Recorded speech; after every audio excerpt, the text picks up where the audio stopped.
ನಮಸ್ಕಾರ ವೀಕ್ಷಕರೇ, ದುನಿಯಾ ವಿಶೇಷ ಕಾರ್ಯಕ್ರಮಕ್ಕೆ ತಮಗೆಲ್ಲ ಆತ್ಮೀಯವಾದ ಸ್ವಾಗತ. ನಾನು ಅರವಿಂದ್. ಪ್ರತಿ ದಿವಸ ನಿಮಗೆಲ್ಲ ಗೊತ್ತಿರೋ ಹಾಗೆ ನಮ್ಮ ದುನಿಯಾ ಕಾರ್ಯಕ್ರಮದಲ್ಲಿ ಪ್ರಚಲಿತ ವಿದ್ಯಮಾನದ ಒಂದೊಂದು ಇಂಟ್ರೆಸ್ಟಿಂಗ್ ವಿಚಾರವನ್ನು ಎತ್ಕೊಂಡು ಅದರ ಬಗ್ಗೆ ತಜ್ಞರ ಜೊತೆ ವಿಸ್ತೃತವಾದಂತಹ ಚರ್ಚೆಯನ್ನು ಮಾಡ್ತಾ ಬಂದಿದ್ದೀವಿ. ಅದರ ಬಗ್ಗೆ ನಿಮಗೆ ಸಾಕಷ್ಟು ಮಾಹಿತಿಯನ್ನು ಕೂಡ ಕೊಡ್ತಾ ಇದ್ದೀವಿ. ಇವತ್ತು ಕೂಡ ಹಾಗೆಯೇ ಒಂದು ಇಂಟ್ರೆಸ್ಟಿಂಗ್ ವಿಚಾರವನ್ನು ಎತ್ಕೊಂಡ್ಬಂದಿದ್ದೀವಿ. ಜೀವಿಗಳು ಭೂಮಿ ಮೇಲೆ ಹುಟ್ಟಿದಾಗಿಂದ ಮನುಷ್ಯ ಒಂದು ಪ್ರಶ್ನೆಗೆ ಉತ್ತರವನ್ನು ಹುಡುಕ್ತಾನೇ ಇದ್ದಾನೆ. ಆದರೆ ಅವನಿಗೆ ಆ ಪ್ರಶ್ನೆಗೆ ಉತ್ತರ ಇನ್ನೂ ಸಿಕ್ಕಿಲ್ಲ. ಏನಪ್ಪ ಅದು, ಯಾವುದು ಆ ಪ್ರಶ್ನೆ, ಏನಿದು ವಿಷಯ?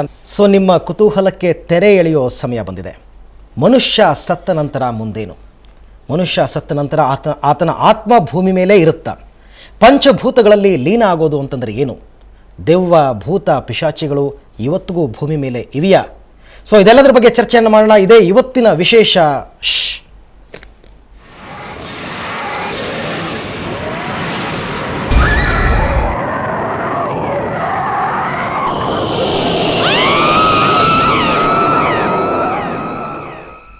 ಮಾನವನ ಮರಣಾನಂತರ ಮುಂದೇನು ಅನ್ನೋ ಪ್ರಶ್ನೆ ಮನುಷ್ಯನನ್ನು ಆದಿಯಿಂದಲೂ ಕಾಡ್ತಾ ಇದೆ.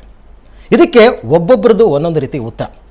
ಜ್ಯೋತಿಷಿಗಳು, ವಿಜ್ಞಾನಿಗಳು, ಸೈಕಾಲಜಿ ಓದಿರ್ತಕ್ಕಂಥವರು, ತರ್ಕಶಾಸ್ತ್ರಜ್ಞರು, ಹಾಗೆಯೇ ಇತಿಹಾಸಜ್ಞರು ಒಬ್ಬೊಬ್ಬರು ಒಂದೊಂದು ರೀತಿ ಉತ್ತರವನ್ನು ಕೊಟ್ಟಿದ್ದಾರೆ. ಆದರೆ ಇವತ್ತಿಗೂ ಕೂಡ ಯಾವುದೂ ಕೂಡ ಪಕ್ಕಾ ಉತ್ತರ ಅಂತ ಅನ್ನಿಸ್ಕೊಂಡಿಲ್ಲ. ಸೊ ಒಬ್ಬೊಬ್ಬರು ಒಂದೊಂದು ರೀತಿಯಾದಂತಹ ಉತ್ತರವನ್ನು ಕೊಡ್ತಾ ಇದ್ದಾರೆ. ಅವರ ರೀತಿಯಲ್ಲಿ ಅದನ್ನು ಅನಲೈಸ್ ಮಾಡ್ತಾ ಹೋಗ್ತಾರೆ. ಹಾಗಾಗಿ ಇದ್ರ ಬಗ್ಗೆ ಮತ್ತಷ್ಟು ಚರ್ಚೆಯನ್ನು ಮಾಡೋಣ. ಇವತ್ತಾದರೂ ಈ ಪ್ರಶ್ನೆಗೆ ಉತ್ತರವನ್ನು ಕಂಡುಕೊಳ್ತಕ್ಕಂಥ ಪ್ರಯತ್ನವನ್ನು ಮಾಡೋಣ. ಬನ್ನಿ ಇವತ್ತು ಚರ್ಚೆಯನ್ನು ಆರಂಭ ಮಾಡೋಣ. ಇವತ್ತು ಇಬ್ಬರು ನಮ್ಮ ಜೊತೆ ಅತಿಥಿಗಳು ನಮ್ಮ ಸ್ಟುಡಿಯೋದಲ್ಲಿದ್ದಾರೆ. ಮೊದಲನೇವರು ಆಧ್ಯಾತ್ಮಿಕ ಚಿಂತಕರು ಹಾಗೂ ಸಾಯಿ ಸಂಸ್ಥಾನದ ಸ್ಥಾಪಕರಾದಂತಹ ಶ್ರೀ ಗುರುಮೂರ್ತಿ ಗುರುಜಿ ಅಂತಂದ್ಬಿಟ್ಟು, ಹಾಗೆಯೇ ಮತ್ತೊಬ್ಬರು ಹಿಪ್ನೋಥೆರಪಿಸ್ಟ್ ಅಂದರೆ ಸಂವಹನ ತಜ್ಞರು ವಿದ್ಯಾ ವಿಜಯ್ ಸಾಯಿ. ತಮ್ಮಿಬ್ಬರಿಗೂ ಕೂಡ ಕಾರ್ಯಕ್ರಮಕ್ಕೆ ಸ್ವಾಗತ. ನಾನು ನೇರವಾಗಿ ಪ್ರಶ್ನೆಗೆ ಬರ್ತಾ ಇದ್ದೀನಿ. ಗುರುಮೂರ್ತಿ ಗುರುಜಿಯವರೇ, ಮನುಷ್ಯ ಸಾವಿನ ನಂತರ ಏನು? ಸತ್ತವನಿಗೆ ಕೇಳಬೇಕು ಅನ್ನೋದು ಒಂದು ಪ್ರಶ್ನೆ ಆಗುತ್ತೆ. ಆದರೆ ಒಂದು ವಿಚಾರ, ಅದನ್ನು ಸತ್ತವನು ಕೇಳೋದಕ್ಕೆ ಸತ್ತವರು ಮತ್ತೆ ವಾಪಸ್ ಮಾತನಾಡಲ್ಲ ಅನ್ನೋದು ನಮ್ಮೆಲ್ಲ. ಆದರೆ ಒಂದು ಮಾತ್ರ ಸತ್ಯ, ಅನುಭವಕ್ಕೆ ಬಂದಂಥವ್ರು ನಂಬುತ್ತಾರೆ, ಅನುಭವಕ್ಕೆ ಬರೆದಂಥವ್ರು ಇದನ್ನು ನಂಬಿಕೆ ಇರಲ್ಲ. ಆದರೂ ಸಹಿತ ಇಂದಿನ ಮಹಾತ್ಮರು, ಋಷಿಗಳು, ಯೋಗಿಗಳು, ಸಾಧು ಸತ್ಪುರುಷರು ಇದ್ರ ಬಗ್ಗೆ ಬಹಳಷ್ಟು ಉಲ್ಲೇಖಗಳನ್ನು ಕೊಡ್ತಾ ಬಂದಿದ್ದಾರೆ. ಜೊತೆಗೆ ಅನುಭವಿಗಳು, ಈಗ ಏನು ಪೇತ, ಆತ್ಮ, ದೆವ್ವ, ಭೂತ, ಪಿಚಾಚಿ, ವಾಮಾಚಾರ ಏನಿದೆಯೋ ಆ ಅನುಭವಗಳನ್ನು ಸಮೂಹವನ್ನು ತಗೊಂಡು ನಾವು ಆಧಾರವಾಗಿ ಇದು ಮಾಡಿಕೊಂಡ್ರೆ ಸತ್ತ ನಂತರ ಏನು ಅನ್ನೋ ಪ್ರಶ್ನೆ ಇದನ್ನು. ನಿಜವಾಗ್ಲೂ ಸತ್ತ ನಂತರ ಈಗ ಮನುಷ್ಯನಿಗೆ ಶರೀರವಾಗಿ ಅವನು ದೊಡ್ಡ ಉದ್ಯಮಿ ಆಗಿರಲಿ ಅಥವಾ ಸಾಮಾನ್ಯ ಮನುಷ್ಯನಾಗಿರಲಿ, ಸ್ಮಶಾನಕ್ಕೆ ಹೋದ ನಂತರ ಅಗ್ನಿ ಯಾರನ್ನೂ ಸಹಿತ ಬೇರ್ಪಡಿಸಲ್ಲ, ಎಲ್ರಿಗೂ ಒಂದೇ ಸಹಿತ ಹೌದು. ಹಾಗೆ ಸತ್ತಾದ ನಂತರ ಆತ್ಮ ಅವನ ಪಾಪ ಮತ್ತು ಪುಣ್ಯಗಳನ್ನು ಅನುಭವಿಸೋದಕ್ಕೋಸ್ಕರವಾಗಿ ಒಂದು ಕಾರಣ ಶರೀರ, ಅನುಭವಿಸುವಂಥ ಶರೀರದಲ್ಲೂ 3 ಶರೀರ ಅಂದರೆ ಸೂಕ್ಷ್ಮ ಶರೀರ, ಕಾರಣ ಶರೀರ, ಸ್ಥೂಲ ಶರೀರವಂತು ಅಂತ. ಹಾಗೆ ನಮ್ಮ ಮನಸ್ಸು ಸಹಿತ ನಾವು ಮಾತನಾಡೋದು ಒಂದಾದರೆ ಸಹಿತ ಯೋಚನೆ ಮಾಡೋದು ಒಂದು ಆಗಿರುತ್ತೆ. ಅದರಲ್ಲಿ ಆ ಯೋಚನೆ ಮಾಡಿದಂಥ ತರ್ಕ ಮಾಡುವಂಥದ್ದು ಇನ್ನೊಂದು ಸುಪ್ತ ಅವಸ್ಥೆ ಆಗಿರುತ್ತೆ. ಹಾಗೆ ಹೇಗೆ ನಾವು ಮನಸ್ಸಿನ ಭಾವನೆಗಳು ಹೇಗೆ 3 ಭಾಗವಾಗುತ್ತೋ ಹಾಗೆ ಈ ಶರೀರ ಹೋದಾದ ನಂತರ ಆ 3 ಭಾಗವಾಗಿ ಓರ್ಪಡುತ್ತೆ. ಹಾಗೆ 3 ಸ್ಥೂಲ ಶರೀರವಾಗಿರ್ಬೋದು, ಕಾರಣ ಶರೀರವರದು, ಸೂಕ್ಷ್ಮ ಶರೀರವಾಗಿರಬಹುದು. ಅಂತ ಕಾರಣ ಶರೀರ ಪಾಪ ಕರ್ಮಗಳನ್ನು ಅನುಭವಿಸೋದಕ್ಕೋಸ್ಕರವಾಗಿ ಖಂಡಿತವಾಗಿಯೂ ಸತ್ತಾದ ನಂತರ ಮರಣದ ಆದ ನಂತರ ಒಂದು ಜೀವನ ಇದೆ ಅಂತ ಅಂದ್ಬಿಟ್ಟು ತಿಳಿದಂತ ನಮ್ಮ ಗುರುವಿನಿಂದ. ನೀವು ಹೇಳೋ ಪ್ರಕಾರ ಸತ್ತ ನಂತರವೂ ಕೂಡ ಒಂದು ಜೀವನ ಇದೆ, ಖಂಡಿತ. ಓಕೆ ವಿದ್ಯಾ ಅವರು, ನೀವೇನು ಹೇಳ್ತೀರಾ? ಗುರುಗಳು ಹೇಳಿದ್ರು ಸತ್ತವರನ್ನ ಕೇಳಬೇಕು ಹೇಗಿರುತ್ತೆ ಅಂತ. ಒಂದು ಅರ್ಥದಲ್ಲಿ ಅದು ನಿಜನೇ. ಈಗ ದೇಹದಿಂದ ಆತ್ಮ ಹೊರಗಡೆ ಬಂದ ಮೇಲೆ ಆ ಡೈಯಿಂಗ್ ಥಾಟ್ಸ್ ಅಂತ ಹೇಳ್ತೀವಿ, ಸಾಯ್ಬೇಕಾದ್ರೆ ಇದ್ದಂತಹ ಭಾವನೆಗಳು, ಸಾಯ್ಬೇಕಾದ್ರೆ ಇದ್ದ ಥಾಟ್ಸ್ ಮೇಲೆ ಮುಂದೆ ಯಾವ ಥರ ನಮ್ಮ ಜರ್ನಿ ಕಂಟಿನ್ಯೂ ಆಗುತ್ತೆ ಅನ್ನೋದು ಡಿಪೆಂಡ್ ಆಗಿರುತ್ತೆ. ಆವಾಗ ಏನಾದ್ರು ನಾನು ಮಾಡಿದ್ದೆಲ್ಲ ತಪ್ಪು, ಜೀವನದಲ್ಲಿ ಏನೋ ಅಪರಾಧ ಭಾವನೆ ಕಾಡ್ತಾ ಇದ್ರೆ ಆ ಆತ್ಮ ಮುಂದಕ್ಕೆ ಹೋಗೋದಕ್ಕಾಗಲ್ಲ. ಅಪರಾಧ ಭಾವನೆಯಿಂದ ಇಲ್ಲೇ ಅಂಟ್ಕೋತೀವಿ, ಇಲ್ಲೇ ಸಿಕ್ಕಾಕೋತೀವಿ, ಜರ್ನಿ ಮುಂದೆ ಕಂಟಿನ್ಯೂ ಮಾಡೋದಕ್ಕಾಗಲ್ಲ. ಅಥವಾ ತುಂಬಾ ಅಟ್ಯಾಚ್ಮೆಂಟು, ನನ್ನ ಮನೆ, ನನ್ನ ಆಸ್ತಿ, ನನ್ನ ಮಕ್ಕಳು, ಅತಿಯಾದ ಅಟ್ಯಾಚ್ಮೆಂಟು, ನಾನು ಇದನ್ನ ಯಾವುದೇ ಕಾರಣಕ್ಕೂ ನಾನು ಬಿಟ್ಟು ಹೋಗಲ್ಲ, ಇದು ನಾನು ಸತ್ತಿದ್ದೀನಿ ಅನ್ನೋ ಭಾವನೆ ಆ ಆತ್ಮಕ್ಕೆ ಯಾವಾಗ ಮುಗೀತು ನನ್ನ ಜೀವನ ಅನ್ನೋ ಭಾವನೆ ಆ ಆತ್ಮಕ್ಕೆ ಯಾವಾಗ ಬರಲ್ಲ, ಅದು ಇಲ್ಲೇ ಸ್ಟಕ್ ಆಗುತ್ತೆ, ಹೋಗಿ ಕಂಟಿನ್ಯೂ ಮಾಡಕ್ ಆಗಲ್ಲ ಜರ್ನಿನ. ಪ್ರಕಾರ ಈಗ ಮನುಷ್ಯ ಸತ್ತ ನಂತರ ಆತನ ಆತ್ಮ ಅತೃಪ್ತವಾಗಿ ಭೂಮಿ ಮೇಲೆ ಇರುತ್ತೆ ಅಂತ. ಅತೃಪ್ತವಾಗಿ ಹೋದ್ರೆ ಆತ ಲಾಸ್ಟ್ ಥಾಟ್ಸ್ ಅಥವಾ ಫೀಲಿಂಗ್ಸ್ ಆತರ ಇದ್ರೆ, ಭಾವನೆ ಇದ್ರೆ ಖಂಡಿತ ಜರ್ನಿ ಕಂಟಿನ್ಯೂ. ಮನುಷ್ಯನಿಗೆ ಸಾಯೋ ಕೊನೆ ಕ್ಷಣದಲ್ಲೂ ಬದುಕಬೇಕು ಅನ್ನೋ ಆಸೆ ಇರುತ್ತಂತೆ. ಎಲ್ಲರಿಗೂ ಇರಲ್ಲ.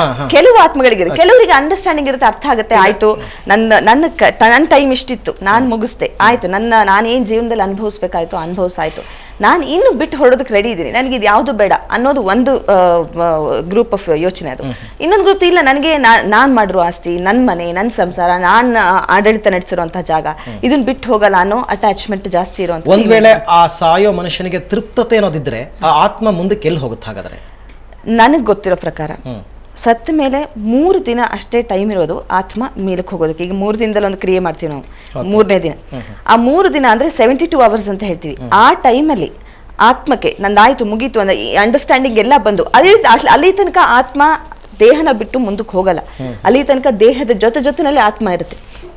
ಈ 3 ಡೇಸ್ ಅಲ್ಲಿ ಅರ್ಥ ಮಾಡ್ಕೊಂಡು ಮುಂದಕ್ಕೆ ಹೋದ್ರೆ ನೆಕ್ಸ್ಟ್ ನಮ್ಮ ಲೈಫು ಇನ್ನೇನ್ ಮಾಡ್ಬೇಕು, ಯಾವ್ದು ನೆಕ್ಸ್ಟ್ ಯಾವ ರೀತಿ ಹುಟ್ಟಬೇಕು ಅನ್ನೋದೆಲ್ಲ ನೆಕ್ಸ್ಟ್ ಡಿಸೈಡ್ ಆಗೋ ಫ್ಯಾಕ್ಟರ್ಸ್. ಅದು ಅಂದ್ರೆ ಅದು ರೀಇನ್ಕಾರ್ನೇಷನ್ಗೆ ಲಿಂಕ್ ಆಗಿದೆಯಾ, ಪುನರ್ಜನ್ಮಕ್ಕೆ ಲಿಂಕ್ ಆಗಿದೆ? ಆಫ್ ಕೋರ್ಸ್ ಎಸ್, ನನ್ನ ಅಂಡರ್ಸ್ಟ್ಯಾಂಡಿಂಗ್ ಪ್ರಕಾರ. ಓಕೆ ಗುರುಜಿ, ನೀವೇನು ಹೇಳ್ತೀರಿ? ನೋಡಿ, ಆತ್ಮ ಮೇಡಮ್ ಅವ್ರು ಹೇಳಿದಾಗೆ ಆತ್ಮ ಕೊನೆಯ ಸಮಯದ, ಅದಕ್ಕೆ ಅಜ್ಮೇಳನ್ನು ಒಂದು ಸಹಿತ ನೆನಪು ಬರುತ್ತೆ. ಅಜ್ಮೇಳನ್ ಪುರಾಣಗತವಾಗಿ ಅಜ್ಮೇಳನ್ ನೆನಪು ಬರುತ್ತೆ. ಅವನು ಕೊನೆಯ ಸಮಯದಲ್ಲಿ ಅವನ ಜೀವನದುದ್ದಕ್ಕೂ ಯಾವ ಒಳ್ಳೆಯತನೂ ಮಾಡಲಿಲ್ವಂತೆ, ಯಾವ ಒಳ್ಳೆಯತನೂ ಮಾಡಲಿಲ್ಲ, ಅಷ್ಟೊಂದು ಜಿಪಣನಾಗಿದ್ದಂತೆ. ಕೊನೆಯ ಸಮಯದಲ್ಲಿ ಮಕ್ಕಳಿಗೆ ಹೆಸರಿಟ್ಟಿದ್ದಂತೆ, ನಾರಾಯಣ ಅಂತ ಅಂದ್ಬಿಟ್ಟು ಇಟ್ಟಿದ್ದಂತೆ. ಆತ ನಾರಾಯಣ ಅಂತ ಹೆಸರಿಡಿದು ಹೇಳೋದಕ್ಕಿಂತ ಮಗನ ಮೋಹತೆಯಿಂದ ಮನಸ್ಸಿನಲ್ಲಿ ಭಗವಂತ ನೆನೆಸ್ಕೊಂಡು ನಾರಾಯಣ ಅಂತನಂತೆ. ಆಗ ಈತ ಬಹಳ ಪುಣ್ಯ ಜೀವಿಯಾಗಿ ಸ್ವರ್ಗಕ್ಕೆ ಹೋದ್ನಂತೆ ಅಂತ ಕಥೆಗಳಲ್ಲಿ ಹೇಳುತ್ತೆ. ಹಾಗೆ ಮನುಷ್ಯ ಅವನು ವೈರಾಗ್ಯ ಹೊಂದಲಿ ಬಿಡಲಿ, ಆದರೆ ಸಾವು ಕಟ್ಟ ಕಡೆಯಲ್ಲಿ ಇದು ಸತ್ಯ ಅಂತ ತೋರಿಸುತ್ತೆ. ಮನುಷ್ಯನ ಒಂದು ಸತ್ಯ ಜೀವಿಯಾಗಿ ಮಾರ್ಪಡಿಸುತ್ತೆ. ಅವನು ಎಂಥ ಹಣವನ್ನು ಸಂಪಾದನೆ ಮಾಡಿರ್ಬೋದು, ಅಥವಾ ಅಜ್ಞಾನದಿಂದ ಅಶುದ್ಧೆಯಿಂದ ಏನಾದರೂ ಮಾಡಿರ್ಬೋದು. ಅಂದ್ರೆ ಇವತ್ತಿನ ಎಲ್ಲಾ ವಿದ್ಯಾಮಾನಿಗಳನ್ನ ಗಮನಿಸಿದ ಅಂತ ಪ್ರಮುಖರಾದಂಥವ್ರು ಎಲ್ಲರೂ ಸಹಿತ ಒಂದ್ ದಿವಸ ಸಾವಿಗೆ ಶರಣಾಗತಿ ಆಗ್ಲೇಬೇಕು. ಅದೇ ಕಡೆ ಸತ್ಯ. ಆ ಸಾವು ಕೊನೆಗೆ ಅದನ್ನ ಖಂಡಿತವಾಗಿಯೂ ಪಾಠ ಕಲಿಸುತ್ತೆ, ಇದಲ್ಲ ಅಂತ. ಅದಕ್ಕೊಂದು ಉದಾಹರಣೆ ಸಣ್ಣ, ಇದನ್ನ ಈ ಹಿಂದೆ ಅಮೆರಿಕದ ಅಧ್ಯಕ್ಷರು ಹಿಂದಿದ್ದಂಥವ್ರ ಹೆಸರು ನನಗೆ ಹೇಳಕ್ ಬರ್ತಿಲ್ಲ, ಅವರು ವೈಟ್ ಇಲ್ಲ ಅದಕ್ಕಿಂತ ಹಿಂದೆ ಬಹಳ ಹಿಂದೆ ಅವರು 1950 ದಶಕದಲ್ಲಿ ಇದ್ದಂಥವ್ರು. ಅವರು ಇದು ವೈಟ್ ವೈಸ್ ಓಡಾಡ್ತಾ ಇದ್ರಂತೆ. ಓಡಾಡ್ತಾ ಇರ್ಬೇಕಾದಾಗ ಅವರು ಯಾರೋ ಒಬ್ಬ ದಾರಿ ಹೋರಕ ಕೇಳಿದಂತೆ, ಅಂದ್ರೆ ವಾಕಿಂಗ್ ಮಾಡ್ತಾ ಗೇಟ್ ಬದಿನಲ್ಲಿ ಕೇಳಿದಂತೆ, ಈ ಮನೆಯಲ್ಲಿ ಯಾರು ವಾಸ ಮಾಡ್ತಾರೆ ಅಂತ ಗೊತ್ತಿಲ್ಲ, ಯಾರು ವಾಸ ಮಾಡ್ತಿದ್ದಾರೆ ಅಂತ. ಯಾರೂ ಇಲ್ಲ ಅಂತಂದ್ರೆ, ಯಾರೂ ಇಲ್ಲ ಅಂತಂದ್ರೆ, ಅರೆ ಯಾರು ಇಲ್ಲ ಅಂತಾರೆ, ಇಲ್ಲಿ ಹಿಂದಿನದವರು ಬಹಳಷ್ಟು ಇದ್ದು ಹೋಗ್ತಾ ಇರ್ತಾರಲ್ಲ ಅಂತಂದ್ರೆ, ನೋಡಪ್ಪ ಇಲ್ಲಿ 4 ವರ್ಷ ಇರ್ತಾರೆ, ನೆಕ್ಸ್ಟ್ ಮುಂದಿನ ಇದಕ್ಕೆ ಇಲ್ಲಿ ಯಾರು ಇದು ಮಾಡೋದಕ್ಕಿಲ್ಲ, ಇದು ಒಂಥರ ಪ್ರಯಾಣದ ಹಾದಿ ಇದ್ದ ಹಾಗೆ, ಇಲ್ಲಿ ಬರ್ತಾ ಇರ್ತೀವಿ ಹೋಗ್ತಾ ಇರ್ತೀವಿ. ಹಾಗೆ ಈ ದೇಹ ಅನ್ನುವಂಥದ್ದು ಒಂದು ಗೂಡು, ಈ ಗೂಡಲ್ಲಿ ಬಂದು ಹೋಗ್ತಾ ಇರ್ತೀವಿ. ಆದ್ರೆ ಆ ಮನೆಯನ್ನು, ಆ ಮನಸ್ಸಿನ ಭಾವನೆಯನ್ನು ಹೇಗೆ ಇಟ್ಕೊಂಡಿರ್ತೀವೋ ಅದು ಬಹಳ ಮುಖ್ಯ. ಈಗ ನಮ್ಮ ಒಳ್ಳೆಯತನ ಮತ್ತು ಕೆಟ್ಟತನ ಎರಡೂ ಸಹಿತ ಮನುಷ್ಯನ ಸಾವಿನ ನಂತರ ಇದು ಎರಡು ಸಹಿತ ಒಳ್ಳೆಯದು ಮತ್ತು ಕೆಟ್ಟದು ನಮ್ಮ ಜೊತೆಗೆ ಬಂದು ಶರೀರ ನಶಿಸುತ್ತೆ.